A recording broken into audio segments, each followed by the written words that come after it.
I'm what he's talking about, shithead. Yeah, Karate Kid Part 3. Today is our Karate Kid Part 3 spoiler discussion. It's not really a review, right? No. We discuss. Because everybody just knows that we love this very much. It's a 10, right? It's a perfect 10? This 3? movie? Yeah, Well, Part 3. I think that's going a bit far, but we do like it more than most. Yeah, it's objectively bad, to be honest with you, but who cares? It just doesn't matter. You have to love the heart of it. Listen, this is the story of our favorite karate hero ever, Yeah. karate master, Terry Silver. And it's his ongoing, what? What do you mean? Nothing. Well, you thought I was going to say Daniel LaRusso. LaRusso's in it. I mean, he's not like the central figure anymore, but he's in the film. Now, listen, there's a theory going around that Daniel was the real bully in this film. I've heard that said. Yes, that Terry was just an innocent guy minding his billions of dollars, doing his own thing, and Daniel just couldn't leave well enough alone with this guy. No, that He's is always clearly, poking his nose in that. yeah, Daniel. yeah. I mean, just leave it alone. Now, this is a wonderful movie. If you guys haven't seen it, we're gonna ruin it for you.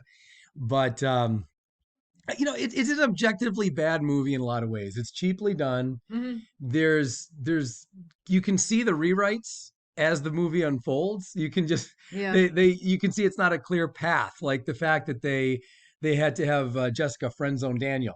Yeah, Right? instantly. We'll get into it all in a second, but the plot just turns around, and Mhm. we'll talk about it shortly. But when you see that happen, you can kind of tell, like, okay, I guess there's some behind the scenes here. Same with the whole Terry Silver thing in the first place. For those of you who don't know, there was never going to be a Terry Silver. This Really? was, you don't know either? I thought you knew this. Yeah, Kreese was going to be the full-blown bad guy only. That's the way that Mark Kamen had written it. But the actor wasn't available. Martin Kove wasn't really available for the whole film. He had to go be filming something else. So they thought, shit, we're going to lose him for a lot of the movie. How do we have like a ghost character? And that's when they came up with Terry Silver. So you can kind of tell because it starts off as Kreese's thing. And then you knew this, right? I did not. Oh my Lord. Okay, so I better explain more carefully here. But yeah, because he was so busy with his career, they said, well, we don't want to just go with a different villain altogether. We still want to keep Kreese involved. So they figured, let's just give a lot of his parts to somebody else. And they came up with Terry Silver. And that's why he goes to Tahiti. The whole trip to Tahiti is because you could kind of tell when that happens, like, what's the point of this? Why is he in Tahiti? What's this doing? Mm-hmm. They covered it up sort of nicely, but I thought it was still kind of obvious that something was gone astray. And it didn't lead anywhere. What was the point of having him do that? Mm-hmm. And that was it. So they could make, so they could cover the fact that he wasn't available and have Terry Silver be the main villain. The So- over-the-top villain. Yes, the very over-the-top villain. My God, he was, and I think that's where He's you like could say, deliciously fun. Yeah, as a villain. he's so out of control. Look, this movie feels like it's in a different universe than the first one, doesn't it? Yeah, it does. In the same way that Rocky 3 and Rocky 4 didn't fit in with the rest of the series. They were both very Hollywood and glistening, and like, they just did everything to stay away from the honesty of the other films. Mm-hmm. Karate Kid 3 is that movie. The thing that with the Karate Kid series, they get progressively more cartoony. Yeah. From the first film right up to Cobra Kai. Well, that's kind of another video, so let's not get too much into all that. We got to talk about this. But I will just say that by the third one, the campiness, the little bit of campiness from the first got bigger in the second and much bigger in this one, right? Way campy in the third one. Yeah. So, I mean, look at Kreese's face here. Look at that. I mean, he's just being so ridiculous. So, anyway, let's talk about the movie. Let's get into the whole fucking thing here. There's so much to talk about. First thing, were you disappointed that there was no bone dance in this one? I can't say that I gave it any thought, but Okay. All right. I thought maybe you were pissed. No. I thought it seemed like a big deal to take out the bone dance, that we got to know so much. The bone dance from the second movie. Yes, doesn't happen here. So where we thought the movie was going to end, and it didn't. Look what happened in these three films. Daniel went from just getting bullied from like a peer at school, a guy his age, over a girl, kind of normal stuff. Normal. Yeah, the same age and everything, and now he's getting stalked by a fucking like multi-billionaire with tons of. I mean, this is the weird. I remember as I watched this unfold in a theater way back in '89, I just sat there and I'm like, what are they doing? Like, this is so odd that this guy with all the money in the world and a busy schedule, and he's so busy, Terry Silver, that he can't leave the fucking bathtub to take a business meeting. He's got multiple people all in there watching him take a bath. That's how busy he is. He's got to multitask But then he takes, I don't know, months off, right? Like months off. Would you Daniel, want to be that busy? sure, why not? I'm busy No. with these fucking, I'm trying to get my 38 subscribers still. I'm busy enough with this. So, But not from the bathtub. no, but I wouldn't be in the bathtub doing this. I did, by the way, there's a moment where I do notice a couple of fart bubbles come up while he's in that tub. So I know that's probably not what the actor wanted, but I saw that, Thomas Ian Griffith. So anyway, it's very strange that Daniel's got this multi-billionaire stalking him and going to such great lengths Yeah. to try to fuck him all up in a tournament. It's very unbelievable to me. I had trouble with that from the beginning, and that's what I think is part of what makes this ultimately a bad film. But I just don't care. I'm so into the Karate Kid franchise. I'm so into Daniel's adventures. I don't even give a fuck. I'm like, he could fight like Spider-Man's villains at this point. You know what I mean? I'm into it. Actually, that wouldn't be bad. Yeah. Daniel LaRusso versus the Lizard. I'm into that. So yeah, good movie. Let's get into the details of it though, because we're kind of dancing around all the stuff. So the whole thing sets in motion when Daniel decides that he does want to enter the tournament, and Mr. Miyagi tells him no. Now, right there, I think there's a problem with Miyagi's logic, because this was Miyagi pushed Daniel into the tournament in the first film. This wasn't Daniel's idea. Miyagi's the one that told him, he's like, no, I'm signing you up for this tournament. And when Daniel was pouting and all that in the Cobra Kai studio, the dojo, you know it's called a dojo. When Daniel's all pissed off, Miyagi was steadfast about it. Like, no, you're signing up for this tournament. It's going to be great. And I don't know why this situation had to be so different for Miyagi. You know what I mean? I mean, he was saying, Daniel, look, you fuck. If it's about defending your honor, then that's one thing. But if it's defending a plastic trophy, that doesn't really count. And so this is kind of what gets the movie started. And Daniel's like, well, all right, I kind of want to defend my thing. I'm proud of it, but all right, whatever. So that starts off fair enough. The problem becomes then a little later, Miyagi doesn't want to let it go. Like, it is about Daniel's honor now. In fact, it's about his life. These guys want to kill Daniel. Yes. This is getting fucking serious in this film. And Mr. Miyagi, he's like, I don't give a fuck, Daniel. I don't want you doing anything else with that trophy or anything else. Just the whole thing's over with. No more tournament. And meanwhile, Daniel just had to sit him down and go, look, let me explain what's going on here. These people seriously want me dead. But it didn't come to that. Too much. As usual, these stories, the Karate Kid films, desperately need to make sense out of something that doesn't really make a whole lot of sense. That there would have been an easy out. It didn't really need to. No. So we skipped right over that. All right. So let's talk about Daniel meets Jessica, a new character, Jessica Andrews, new character to the franchise. I think on one hand, she fits right into the Karate Kid universe. Yeah. She's a little bit Disney. And this universe always Very was Disney, right? And this was always kind of Disney. However, for such a Disney-ish character, she comes on fucking strong when she wants to talk, doesn't she? She did. I mean, I kind of felt like it was some editing, right? She just wasn't messing around. I mean, Jessica, like, how did that happen? Didn't she talk to Daniel for like, I don't know, 10 seconds about total small talk bullshit? Yeah. And then Daniel's just like, okay, well, I'll see you around sometime. And she's like, well, how soon? When can you be here? Right? Like she started hitting him up, and he's like, I don't know, maybe in a little while. And she's like, well, how about tonight? I mean, this girl did everything but take her panties down. I mean, she really wanted Daniel bad. Yep. And Daniel, in two movies and then the beginning of this one, the first 15 minutes of this one, this is already his third chick. Yeah. You know what I mean? Yeah, he was getting around. Daniel's doing pretty well. Doesn't last long because then she friend zones him a few minutes later, but we'll talk about that soon. So let's talk about what a weirdo Jessica is first, though, because she's a weird girl, right? Did you think so? Oh my God. Let's go over all the reasons. Okay. In her place of work, where she hits on guys immediately and just so aggressively, she's got a picture of her rock climbing with her ex, but her ex, she tore the head off the ex. Remember this? Anyone in the picture? In the picture, yeah, not in real life. He's fine in real life. So, in fact, they're going to work things out. But so she's got his head off the picture, and she's got that up in her workplace. You don't bring that kind of drama into the workplace. Yeah. That's really fucking weird. That's a weirdo move. And then to hit on a guy like Daniel so aggressively, and then Daniel looks over and a second later, he's like, oh, wait a minute. There's this picture of a guy with his head ripped off. She's like, yeah, the traitor. And then she gives the name. She says, Jessica Ann Rooney happened to him, the traitor. Daniel doesn't need to know the whole name. He doesn't need to be like, just keep some things private, Jessica. Yeah. She's all over the ice with this. And then this makes her even weirder. This seemed to be happening like late afternoon. Yeah. Daniel says he's going to pick her up at 7. So let's call it maybe 4 hours later at the most. Yeah. All of a sudden, she's back together with the ex whose head she ripped off from the photo and put up in her workplace. My head was spinning. That's a deranged woman, guys. That is crazy. She wants Daniel's cock so bad that then she immediately sets a date with him, then jumps on the phone and says, "Fuck it, I can't go out with this Italian guy. You and I need to get back together." And then Daniel shows up and she's like, "Okay, well, I have a boyfriend." Like the whole thing was really weird. Listen, that girl, every line out of her was fucking nuts. Yeah, in the whole, at least the whole beginning was completely crazy. Comment down below if you agree. I think Jessica's crazy. I think she fits the universe for that. Daniel's no prize himself, but I think Jessica's a little bit whacked. All right, we're 10 minutes in. We've gotten 5 minutes into the movie, so we should probably move on a little bit. Move it along. Yeah, a little bit. Okay. So let's see here. Let's talk about. So Daniel gets friend zoned. We talked a little bit about that. This is kind of new for Daniel getting friend zoned. I mean, he had Kumiko. Kumiko yeah. rolled out the red carpet for him as well in terms of her vag. She was very interested in Daniel right off the bat. Allie didn't make it very difficult. But this girl made it very easy and then all of a sudden friend zoned him. And there's no Daniel's Put on those brakes. Yeah, big time. So his confidence is shot right from there on out. That's what really was the real villain in this film, was Jessica closing up her legs right after welcoming Daniel in like that.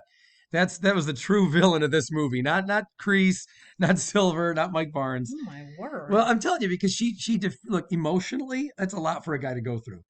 I think Daniel was very embarrassed. I think he never recovered from that.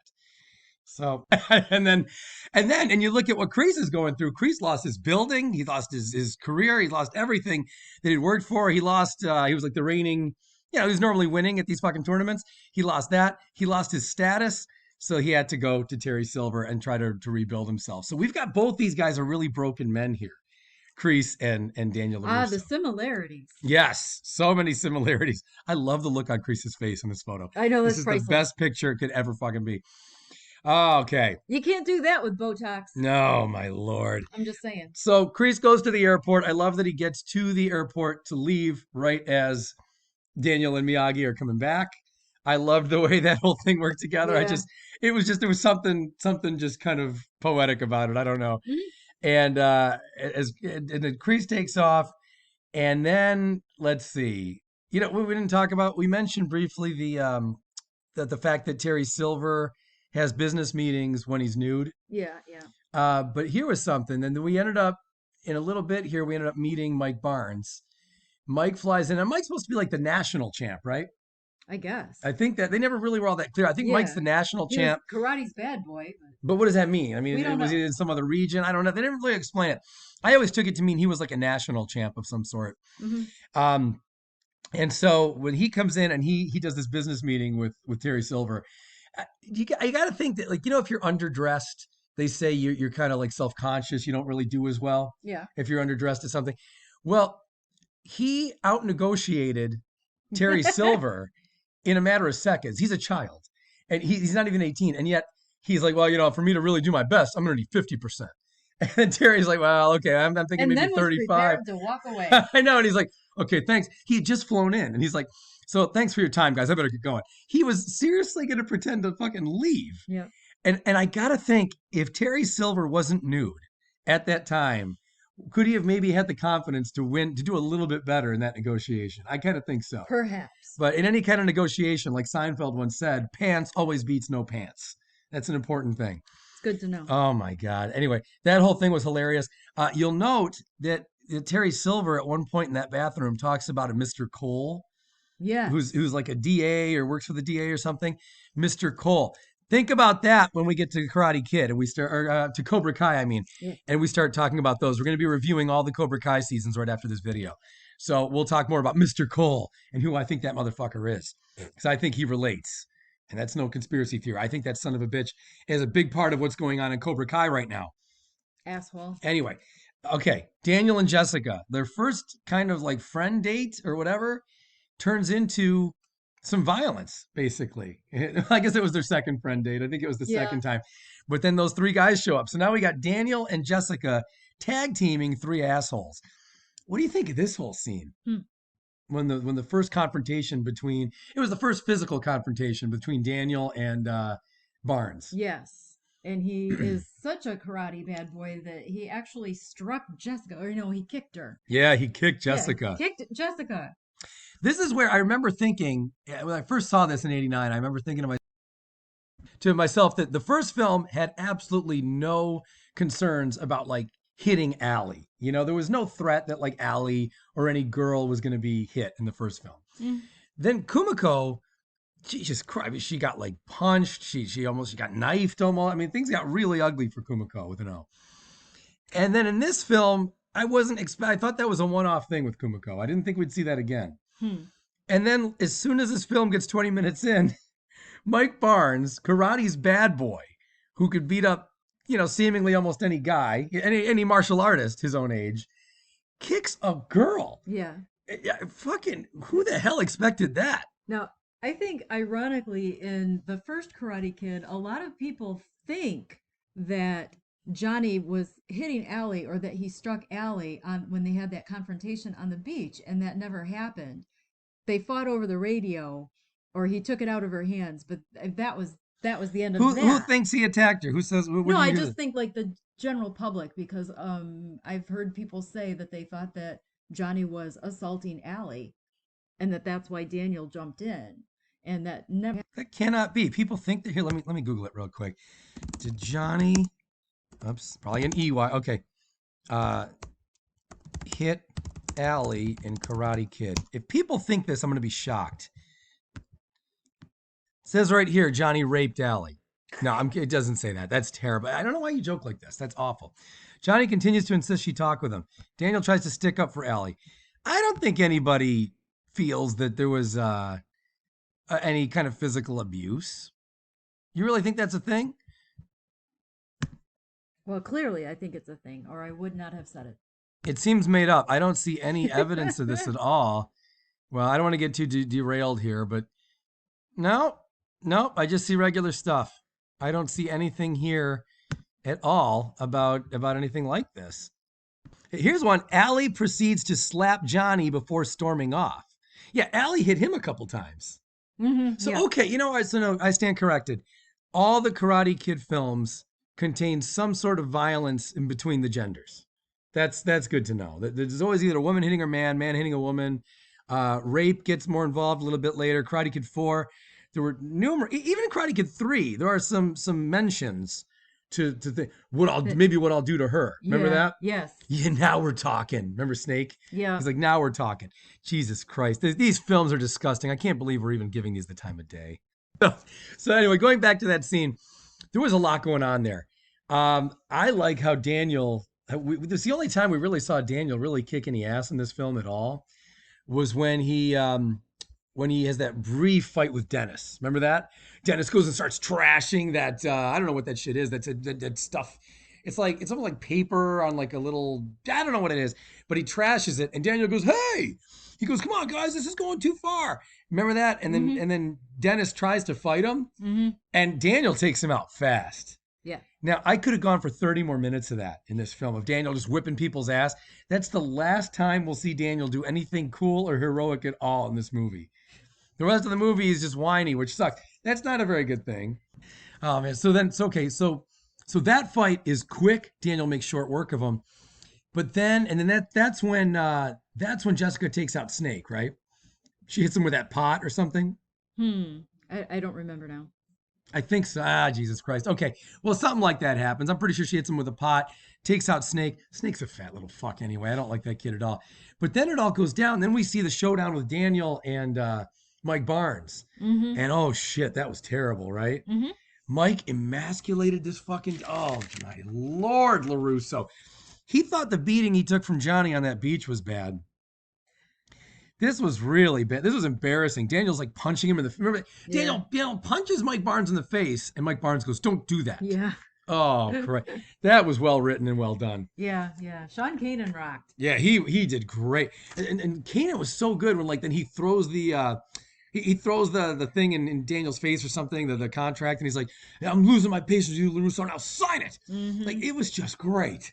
He was so I felt like Daniel had no shot against this guy at all.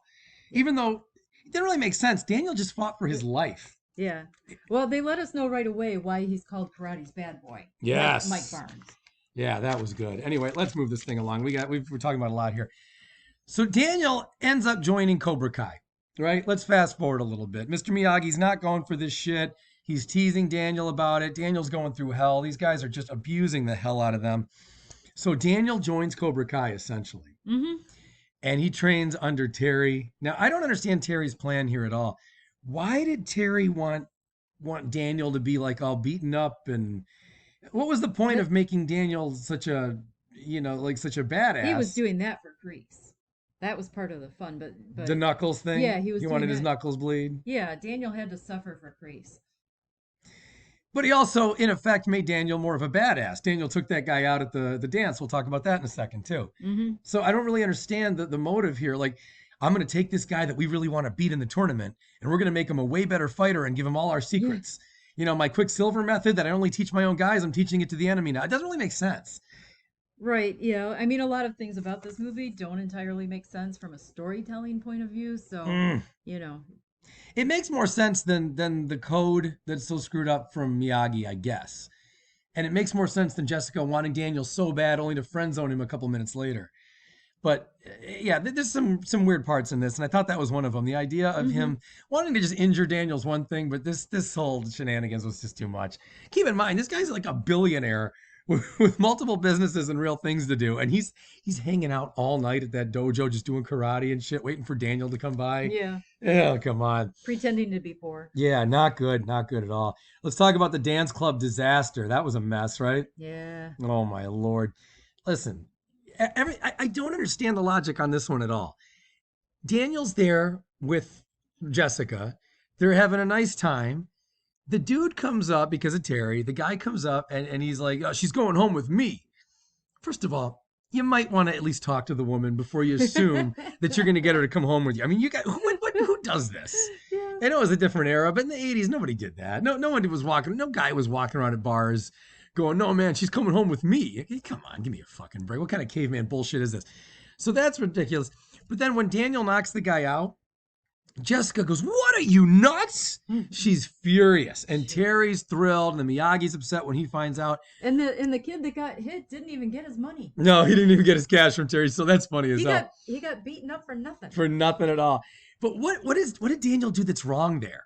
I don't see anything wrong with knocking a guy out who says he's gonna take your girl home, and then he did some bullshit to Daniel too. I forget if he pushed him or what, but he I think so. definitely, right, didn't he push him? He was Yeah. definitely, this is a guy starting to fight. Why can't you knock a guy in the fucking nose? They based the whole rest of this movie on the fact that Daniel broke this guy's nose. It doesn't matter. Mm-hmm. This guy's a criminal. Take him out. It's fine. What an asshole. And Jessica couldn't get over it at all. She's like, Daniel, you're a fuck. Who is that? Conan the librarian? She was flipping out, barbarian. She's flipping out on Daniel because she thought he was so out of line. And Yeah, she left him there. oh my God, I'm with Daniel. So then Daniel goes to, now we have our favorite scene of the movie. Mm-hmm. Daniel, after he talks to Miyagi and there's all this trouble there, he finally goes to go confront Terry Silver. And he confronts Terry Silver at the dojo because, again, in Karate Kid and Cobra Kai, if you have a dojo, you're there all All the hours of the time. day or night. I mean, it's crazy how late these guys stay training. It doesn't matter the hour. So Terry's there in the dojo and he's training, and Daniel shows up, and he says, "What are you talking about?" When Terry tells him that he's been, doing the whole thing, and Daniel says, "What are you talking about?" And then we get that great line that I love so much. Mm-hmm. And to me, this part was actually sad. It really was. When we realize that it's a conspiracy, when Daniel sees the whole conspiracy, and Mike Barnes comes out and he goes, "I'm what he's talking about, shithead." I felt so bad for Daniel that all of a sudden it all became clear. You know what I mean? Like Yeah. all of a sudden it's like, oh my God, are you kidding me? Yeah, the realization that he's This been guy's taken. in bed with this guy. This is unbelievable. Then all of a sudden Kreese is back, Yeah. and he's like, that whole thing. Oh my Lord. I felt bad for Daniel. I still feel bad for Daniel to this day. So that whole thing was great. That was a great scene. And then we got what we always wanted. Yeah. We got Miyagi versus everyone. Mm-hmm. And I remember sitting in that theater the very first time in '89 when I saw this movie.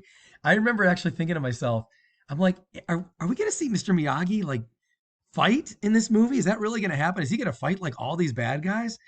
And I remember thinking to myself, well, there's three of them. He's not gonna beat up the kid and then beat up Terry Silver and then beat up Kreese. Yeah, sure he is. He's gonna do exactly that. He's gonna. Mm-hmm. I mean, actually, he kind of beat up Mike Barnes twice in that scene. Mm-hmm. Remember that? Like first he threw him into the, then he threw him in from outside, and then when the fight picked back up, he beat him up again. Yeah. Oh, that was great.